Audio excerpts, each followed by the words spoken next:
নকল টাকা পাচার করতে গিয়ে হাতে নাতে ধরা পড়ল এক ব্যক্তি। ধৃত ব্যক্তির নাম ফিরোজ আলম শেখ, তার বাড়ি মালদা জেলায়। ধৃত ব্যক্তিকে আজ দুপুর 1টা নাগাদ মহকুমা আদালতে পেশ করে কাকসা থানার পুলিশ। কাকসা থানার পুলিশ সূত্রে জানা গেছে, আজ সকালে কাকসার বিরোডিহার কাছে হাতে একটি লাইলনের ব্যাগ নিয়ে এক ব্যক্তি দাঁড়িয়ে ছিলেন। রাজ্য পুলিশের STF এর একটি দল সূত্র মারফত খবর পেয়ে ওই ব্যক্তিকে আটক করে এবং তার হাতের ব্যাগে তল্লাশি চালায়। তল্লাশি করে তার থেকে 500 টাকার বেশ কয়েকটি বান্ডিলে প্রায় 5 লক্ষ টাকা উদ্ধার করে।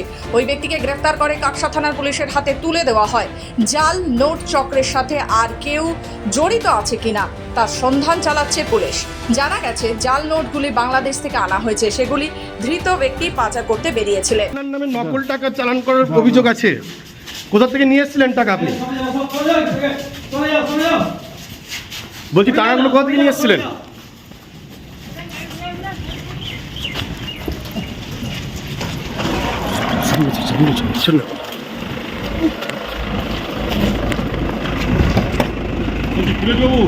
নকল টাকা কোথা থেকে নিয়ে আসতেন? কোথায় নিয়ে যাচ্ছিলেন টাকা? কত নকল টাকা আছে আপনার কাছে? একটু নিয়ে যায়, একটু নিয়ে যায়।